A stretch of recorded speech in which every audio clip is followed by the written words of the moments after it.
Well, you know, folks, I want to share something with you that might sound counterintuitive at first. Most of us spend our entire lives accumulating, buying more, owning more, building up our stuff. We believe that's what wealth is, having more, possessing more. Society teaches us this from the moment we're old enough to understand money. Work hard, earn more, buy more, repeat until retirement. But here's the funny thing. As you approach retirement, one of the smartest financial decisions you can make is to sell, to let go, to simplify. Now, I'm not talking about selling your investments. I'm not suggesting you liquidate your stocks or drain your retirement accounts. What I'm talking about are physical things, tangible assets that many people assume are valuable but are actually quietly draining their wealth day after day, month after month, year after year. I've been thinking about this a lot in recent years. At this stage of my life, I've watched countless people transition into retirement. Some succeed beautifully, others struggle constantly. Some find peace and contentment, others worry themselves sleepless. And I've noticed something important. The happiest retirees, the ones who truly enjoy this chapter of their lives, they all share something in common. They travel light. They're not weighed down by possessions, by things that need maintenance, by assets that demand constant attention and money. They've simplified. They've learned to let go. I remember sitting with a friend of mine a few years back. He'd just turned 65, had worked his whole life as an engineer, saved diligently, done everything right. But he looked exhausted, worried. When I asked him what was wrong, he said, "I have all this stuff, and I can't figure out how to afford to stop working." That conversation stuck with me. Here was a man worth well over $1 million on paper, but trapped by his own possessions. And that's exactly what I want to talk with you about today. 5 things you should seriously consider selling before you retire. Not because you have to, but because it might be the wisest financial move you ever make. Let me walk you through each one, and I'll explain why. The first thing you should consider selling, and I know this is going to upset some folks, is your house. Now wait. Before you stop reading, just hear me out. I understand your house is special. It's where you raised your children. It's filled with memories, first steps in the hallway, birthday parties in the backyard, holidays around the dining room table. It's home. I genuinely understand that. But here's what most people don't stop to consider. That big family home you needed when you had kids running around, you don't need it anymore. The children have grown up and moved on. They've got their own places now, their own lives, and you're rattling around in all that empty space. Heating rooms nobody uses, cleaning bathrooms nobody visits, maintaining a yard that's become more burden than pleasure, and it's costing you a fortune. Property taxes, maintenance, utilities, insurance, repairs. A 3,000 or 4,000 square foot house can easily cost you $20,000, $30,000, even $50,000 a year just to maintain. And for what? So you can have 3 bedrooms that nobody sleeps in? I want you to really sit with that number for a moment. $50,000 a year. That's not the mortgage, that's just keeping the place running. The lawn needs mowing every week. The roof starts leaking after 15 years. The HVAC system breaks down in the middle of August. The property taxes keep climbing every single year. It never ends. And here's the thing about retirement that you need to understand clearly. Your income goes down, usually significantly. You're no longer getting that steady paycheck every 2 weeks. Social Security helps. Your retirement accounts help. But for most people, the money coming in is considerably less than what it was during their working years. So you need to reduce your expenses accordingly. And your house, it's probably your single biggest expense. Now, I'm not saying you should move into some tiny apartment that makes you miserable. That's not what I'm suggesting at all. But downsizing can free up an enormous amount of cash. Let me walk you through what this actually looks like in practice. Say you've got a $500,000 house, the one you bought 25 years ago when the kids were small, You sell it, you buy a nice condo or a smaller house for $300,000, something comfortable, manageable, with a bedroom for you and a guest room for when family visits. That's $200,000 you just freed up. $200,000. Money that was sitting there locked up in walls and a roof, doing absolutely nothing for you. Now it's liquid. Now it's working. If you invest that money conservatively, it can generate around $8,000 per year in additional retirement income. Not life-changing on its own, but that's just the beginning. Your ongoing expenses drop dramatically too. A smaller house means lower property taxes. Maybe you cut that bill in half. Lower utilities. You're not heating and cooling 3,000 square feet anymore. Less maintenance, fewer rooms, fewer things to break, fewer systems to repair. You might save another $10,000 or $15,000 a year just in housing costs alone. So let's add it all up. Between the freed up capital generating income and the reduced expenses, downsizing your house could be worth $20,000 to $25,000 per year to your retirement. Let that sink in for a moment. $20,000 to $25,000 every year for the rest of your life. That's huge. That could be the difference between a comfortable retirement and a stressful one. The difference between saying yes to that trip to see your grandchildren and saying we can't afford it this year. The difference between sleeping peacefully and lying awake at 3 a.m. worrying about money. Now, I know what you're thinking, but I need space for when the grandkids visit.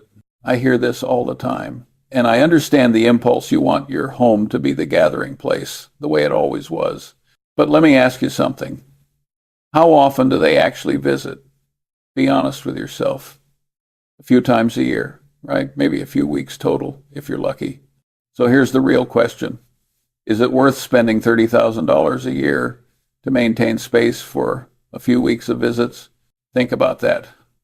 $30,000 divided by, let's say, 4 weeks of visits. That's over $7,500 per week you're paying just to have those extra bedrooms available. You could rent a beautiful vacation home for the whole family for a fraction of that cost. Or consider this. You could downsize, save all that money, and use some of it to rent a bigger place when everyone comes together for the holidays. A nice Airbnb with enough room for everyone. Or you could use some of those savings to help pay for the grandkids to come see you more often, cover their flights, take them somewhere special. You'd probably end up seeing them more, not less. When you actually sit down and do the math honestly, keeping the big house rarely makes financial sense. The numbers just don't work out. Now, I'm not saying everyone should sell. I want to be clear about that. If you're genuinely emotionally attached to your home and you can comfortably afford it, truly comfortably, without stress, without stretching, that's perfectly fine. Some things are worth paying for. Home means different things to different people, and I respect that. But if money's tight, if you're worried about retirement income, if you're lying awake at night wondering whether you'll have enough, then selling that big house should be at the very top of your list. I've met too many couples over the years who clung to houses they no longer needed, houses that were slowly bleeding them dry, and then they were forced to sell in a hurry a few years later when finances became too strained. They sold under pressure, got less than they could have, and spent those years stressed and anxious when they should have been enjoying their retirement. Don't let yourself end up in that situation. Be proactive. Plan ahead. Look at your numbers honestly. And if the math says it's time to downsize, be willing to let go. The memories will come with you. The peace of mind that comes from financial security, that's priceless. The second thing you should consider selling, and this one's often easier to part with, is your extra vehicles. Let me tell you about a man I met several years ago. Retired executive, early 70s, beautiful home, lovely wife, by all accounts a successful life, but he had 5 cars in his garage. 5. A Mercedes sedan he drove to dinner parties. A BMW SUV for road trips they rarely took anymore. a Porsche he bought to celebrate his 60th birthday, a pickup truck for projects that mostly sat there gathering dust, and his wife's Lexus. When I asked him about them, he got this look on his face, half pride, half exhaustion. I worked hard for these, he said. I earned them. And he had. No question about it. But here's what he hadn't calculated. Those 5 cars were costing him nearly $15,000 a year. Insurance on 5 vehicles, especially the sports car, ran close to $6,000 annually. Registration fees added another 1,000. Maintenance, oil changes, tires, batteries, the occasional repair, easily another $4,000 to $5,000, even though 3 of those cars barely moved.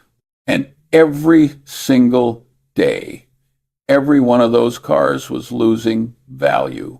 The Porsche he'd paid $85,000 for, worth maybe $50,000 now, and dropping. I asked him a simple question. How many of these cars do you actually drive in a typical week? He thought about it. 1, maybe 2. So you're paying $15,000 a year to store 3 cars you don't use. The look on his face told me he'd never thought about it that way. How many cars do you really need in retirement? 1, maybe 2 if you're a couple and you both need to get around independently. But you're not commuting anymore. You're not driving to the office 5 days a week. You're not shuttling kids to soccer practice. Your transportation needs have fundamentally changed. Your car collection should change too. So here's what I recommend. Keep 1 reliable car, maybe 2 if both of you drive separately often. Sell the rest.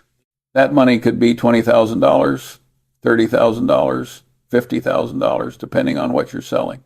Put it to work. Invest it. Let it generate income for you instead of generating repair bills and insurance premiums. And the money you save on insurance and maintenance every year, that's real money too. Maybe $3,000 to $5,000 annually that you can redirect toward things that actually matter to you. The man with 5 cars, he eventually sold 3 of them, kept the Mercedes and his wife's Lexus, put about $70,000 back into his investment accounts, and cut his annual car expenses by more than $10,000. I don't know why I held on to them so long, he told me later. I think I just liked the idea of having them. That's the thing about stuff. Sometimes we don't even enjoy it anymore. We just like the idea of it, the status of it, the memory of what it meant when we first got it. But in retirement, you can't afford to pay for ideas and status. You need your money working for you. I've driven the same car for years. Nothing fancy, just reliable transportation. People ask me, why don't you have a collection of exotic cars? You could certainly afford it. And I tell them, because I don't need them. A car gets me from point A to point B. That's all it needs to do. Everything beyond that is just ego. It's status. It's wasted money. Be practical. Be clear-eyed. 1 good car is enough. Sell the rest and let that money work for you instead of rusting in your driveway. The third thing to sell, and this one might surprise you, is your vacation home. I know. The lake house, the ski cabin, the beach condo. It's been in the family for years. The kids learned to swim there. You've got photos on the wall from 20 summers of memories. Believe me, I understand. But here's what I want you to think about carefully, and I want you to be completely honest with yourself. How often do you actually use it? Most people, when they really track it, use their vacation home maybe 4 to 6 weeks a year, sometimes even less, especially as they get older and traveling becomes more tiring. The rest of the time, 46 weeks a year, it's sitting there empty. But you're still paying for it every single month. Property taxes, insurance, utilities, yes. Even when nobody's there, you're paying something to keep the lights on and the pipes from freezing. Maintenance, maybe HOA fees, someone to check on it, someone to clean before you arrive. A vacation home can easily cost you $10,000 to $20,000 a year. I've seen people pay considerably more. especially in desirable locations where property values have pushed up taxes and insurance costs. So let's do some honest math. If you use that vacation home 6 weeks a year, that's 42 days. And you're paying, let's say, $15,000 annually for the privilege. That works out to about $360 per day. $360 every day you're there. You could stay in a really nice hotel for that money, a luxury resort even, or rent a beautiful vacation home whenever you actually want one, and someone else deals with the maintenance, the repairs, the property taxes, the worry about whether a pipe burst while you weren't there. But here's what really gets me about vacation homes. That property is probably worth a lot of money, maybe $300,000, maybe more.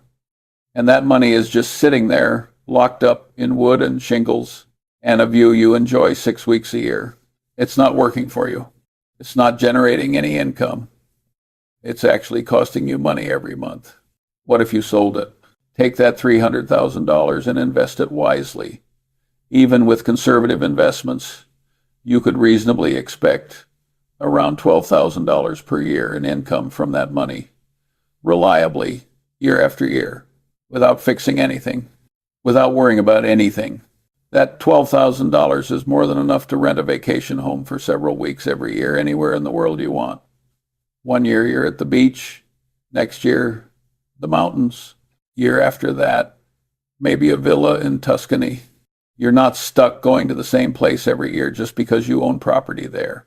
And here's something people don't talk about enough. Flexibility is worth something. When you own a vacation home, you feel obligated to use it. We should go to the lake house. We're paying for it. So you go even when you'd rather try somewhere new, even when you're tired of making the same drive. The property owns you as much as you own it. When you rent, you're free, completely free. Go wherever sounds interesting, stay as long as you want, leave the keys, and never think about it again. I understand the emotional attachment. I truly do. Those memories are real and precious. But here's something I've learned. Memories live in your heart, not in walls. You can make new memories anywhere. And in retirement, cash flow is king. That vacation home is eating up your cash flow. $10,000, $15,000, $20,000 a year. That could be supporting you instead of supporting a property. Consider selling. Take the money, invest it wisely, and rent when you want a vacation. You'll probably end up traveling more, not less. And you'll sleep better knowing that money is generating income instead of generating repair bills. The fourth thing to sell, and this one is critically important, is individual stocks that you're holding for emotional reasons. Now, I love stocks. I've built my fortune through stocks. So believe me when I tell you, this advice doesn't come from someone who doesn't understand the stock market. But I'm talking about something specific here. Something that destroys retirement plans more often than most people realize. A lot of people inherit stock from their parents, or they worked for a company for 20, 30 years and accumulated shares of that company through employee stock purchase plans, stock options, or 401k matches. And they hold on to that stock even though it may not be the best investment because it was dad's stock or because they feel loyal to their old employer. I get it. I really do. Selling stock your father left, you can feel like selling a piece of him. Selling shares in the company where you spent your career can feel like betrayal. But here's the reality, and I need you to hear this clearly. In retirement, you cannot afford to be sentimental with your investments. You need diversification. You need safety. You need income. And if you've got 30% or 40% of your portfolio concentrated in one single stock, that's risky, extremely risky. It doesn't matter how good the company is. It doesn't matter how long you've held it. It doesn't matter how much you believe in it. What happens if that company runs into problems? What if the industry shifts? What if there's a scandal, a product failure, a technological disruption, What if the stock price crashes? You could lose a huge chunk of your retirement savings, not a 10% dip you can ride out. We're talking about potentially losing half your nest egg or more in a matter of months. I've seen this happen more times than I can count. People who worked for Enron, WorldCom, Lehman Brothers, General Electric in its decline, people who had most of their net worth tied up in their company's stock because they believed in it, because they were loyal. And when those companies collapsed or declined sharply, they lost everything. Everything. I knew a woman who worked at Enron for 18 years. Diligent, hardworking, believed in the company, had about $800,000 in Enron stock in her retirement accounts. She was 54 years old when it all came crashing down. Within months, that $800,000 was worth less than $20,000. She went from planning early retirement to figuring out how to keep working until 70, all because she had too much concentration in one stock. That story still haunts me because it was preventable. So here's what you do before you retire.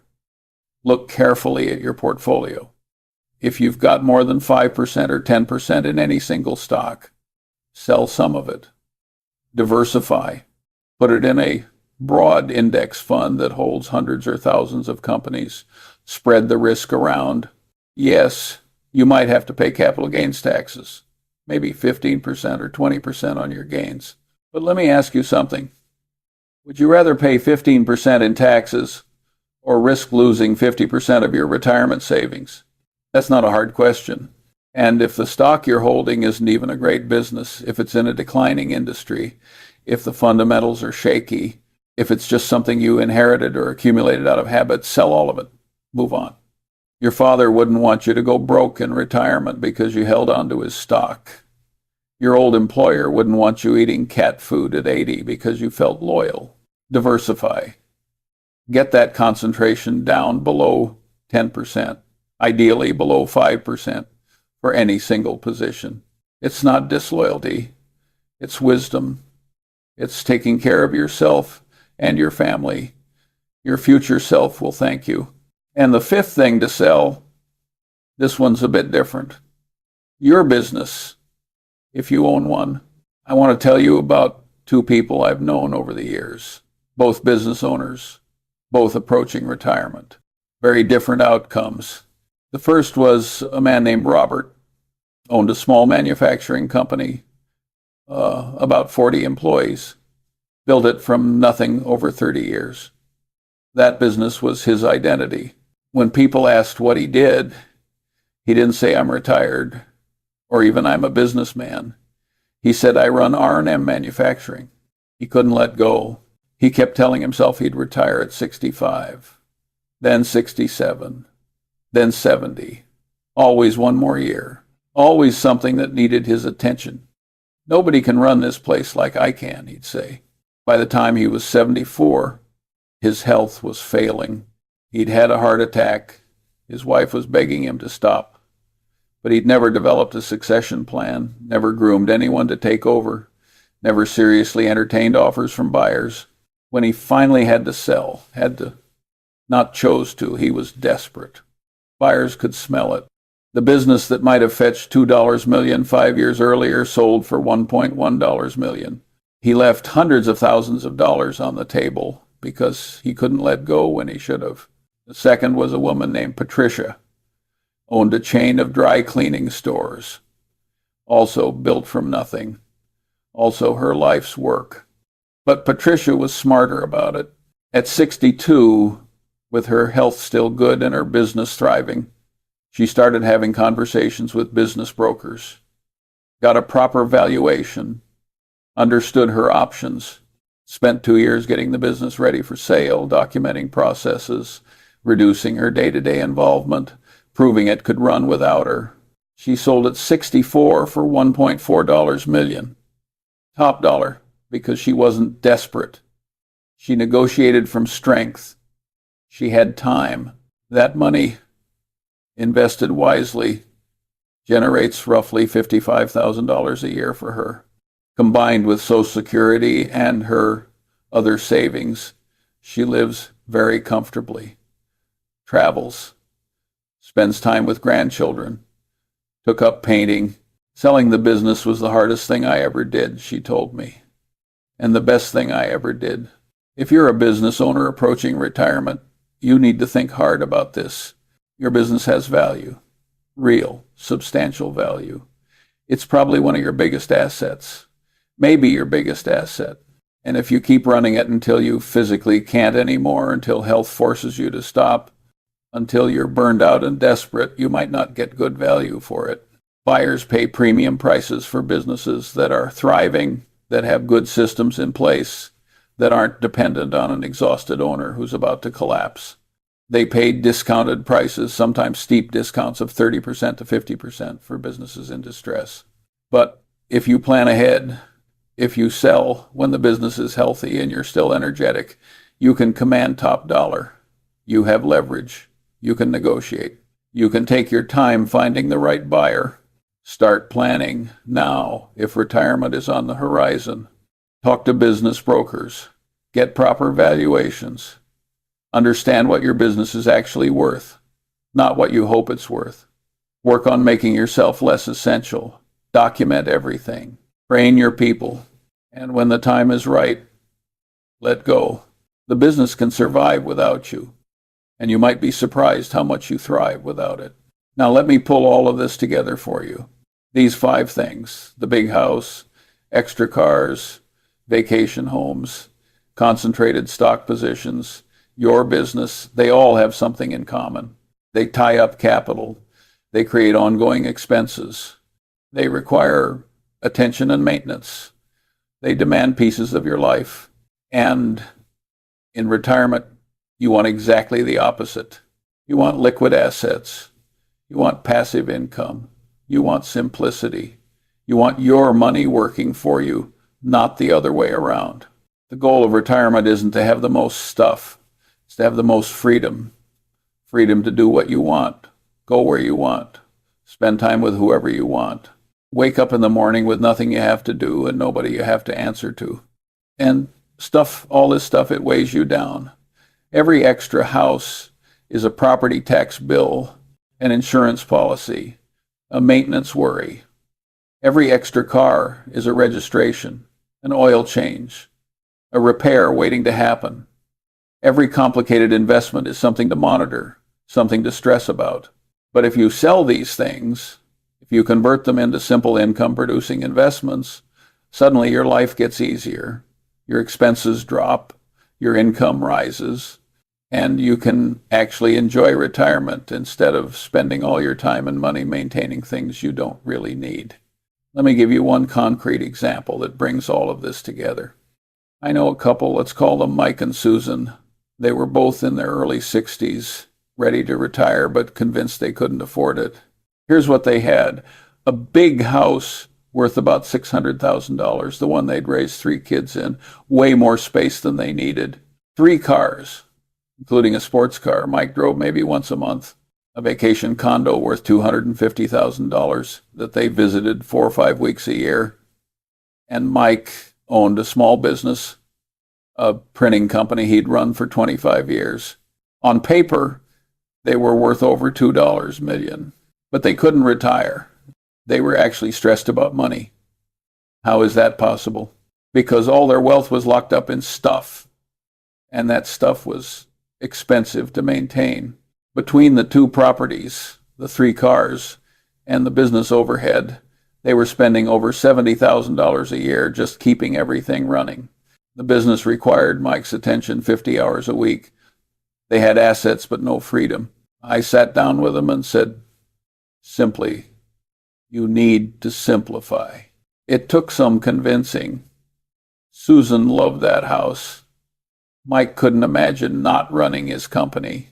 The vacation condo had been in the family for 15 years. But eventually, they did the math. And the math doesn't lie. They sold the big house and bought a nice condo for $300,000. Freed up $300,000. They sold 2 cars, the sports car and the SUV they rarely used. Freed up another $50,000. They sold the vacation condo for $250,000. And after a year of preparation, Mike sold the business for $600,000. Suddenly, they had over $1.2 million in liquid investable assets that they didn't have before. They invested that money thoughtfully in a diversified portfolio. The income it generates, somewhere around $48,000 to $50,000 per year, supplements their Social Security nicely. But here's the part that really changed their lives. Their expenses dropped by about $30,000 per year. No more property taxes on 2 extra properties. No more insurance on extra vehicles. No more business overhead.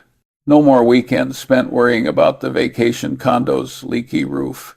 All told, their financial situation improved by close to $80,000 annually. More income and less expenses. They retired 2 years ago. Last I heard from them, they'd just gotten back from a month in Portugal. They rent a vacation place whenever they want to travel a different destination each time. Mike says he doesn't miss the business at all. Susan says she wishes they'd done it sooner. We thought all that stuff made us rich, Mike told me. Turns out it was keeping us poor. I know some of you are thinking, but selling means capital gains taxes. I don't want to give the government a chunk of my money. I understand that instinct. Nobody likes paying taxes. But let me reframe this for you. Paying taxes on gains isn't a bad thing. It means you made money. It means the asset appreciated in value. It means your investment was successful. That's a good problem to have. Yes, you'll pay 15% or 20% in capital gains taxes on your profits. On a $200,000 gain, that's $30,000 to $40,000 in taxes. Real money. I get it. But think about what you're getting in return. Liquidity, simplicity, reduced expenses, peace of mind, the ability to actually retire comfortably. Don't let the tax tail wag the investment dog. I've seen people hold on to things they should have sold years ago just to avoid the taxes, and they ended up worse off. The vacation home that cost $20,000 a year to maintain, the concentrated stock position that dropped 40%, the business that slowly declined because the owner was too tired to run it properly. They would have been far better off paying the taxes and moving on. Sometimes you have to spend money to make money, and sometimes you have to pay taxes to gain freedom. One more thing, timing matters. When should you sell these things? The answer is before you retire, not after. If you wait until after you've already stopped working, you might be in a hurry. You might need the money quickly. And when you're desperate, you don't get good prices. You take whatever offer comes along. You leave money on the table. But if you plan ahead, if you start this process a year or two before retirement, you can take your time. You can wait for the right offer. You can negotiate from a position of strength. Houses can take months to sell. Businesses can take a year or more to find the right buyer. Start early. Give yourself runway. The best time to begin is now. One more critical point. What do you do with the money once you sell? Because if you sell all these things and then just spend the money, blow it on an expensive trip, a fancy new car, gifts for everyone, you know you've accomplished nothing. Actually, you've made things worse. The goal is to convert stuff into income-producing assets. When you sell your big house and downsize, that freed up capital goes into investments, index funds, dividend-paying stocks, bonds, a balanced portfolio appropriate for your age and risk tolerance. Same with the vacation home, the cars, the business, all of it. That money needs to go to work for you, generating income, growing over time, supporting you for the next 20, 25, 30 years. That's how you transform stuff into freedom. Can you take a little for yourself, a nice trip to celebrate this new chapter? Sure. Maybe 5% or 10% for something special. You've earned it. But the bulk of that money needs to go into your retirement portfolio. That's the whole point of this exercise. Let me leave you with this. The happiest retirees I've known aren't the ones with the most stuff. They're not the ones with the biggest houses or the most cars or the vacation homes in 3 different states. They're the ones with the most flexibility, the most freedom, The ability to wake up each morning and decide what they want to do with their day without worrying about money, without being tied down by obligations and possessions. They travel light. I think about that friend I mentioned at the beginning, the engineer who couldn't figure out how to afford to stop working despite being worth over $1 million. It took him another 3 years to untangle himself from all his stuff. 3 years he could have spent enjoying retirement. Don't make that mistake. You spent 40 years accumulating, working hard, saving diligently, building up your assets. That was exactly the right thing to do during your working years. But now it's time for a different approach. Now it's time to simplify. 5 things to consider selling before you retire. Your house downsize, free up that equity, reduce those expenses. Your extra cars, keep what you need, sell what you don't. Your vacation home, convert it to liquid assets that work for you year-round. Concentrated stock positions, diversify, protect yourself, sleep better at night. Your business, capture its value while you can, on your terms.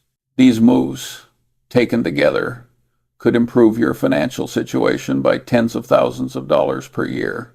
That couple I mentioned, Mike and Susan, gained almost $80,000 annually through a combination of new income and reduced expenses. But beyond the money, you'll simplify your life. Less to maintain, less to worry about, more freedom. That's the real wealth in retirement. Not how much you have, but how free you are. I've been fortunate in my life. I've accumulated significant wealth, but I've never let it weigh me down. I've never let possessions complicate my existence. I still live in the same house I bought in 1958. Nothing fancy, nothing complicated. And that simplicity has given me freedom to focus on what I love, on what matters. That's what I want for you in retirement too. So don't be afraid to let go. Don't hold on to things just because you've always had them. Be willing to sell, to simplify, to lighten your load. Your future self will thank you. This isn't about having less. It's about having what matters. And in retirement, what matters most isn't things at all. It's experiences, relationships, time. Sell the stuff. Keep what matters. And remember, the best things in retirement aren't things at all.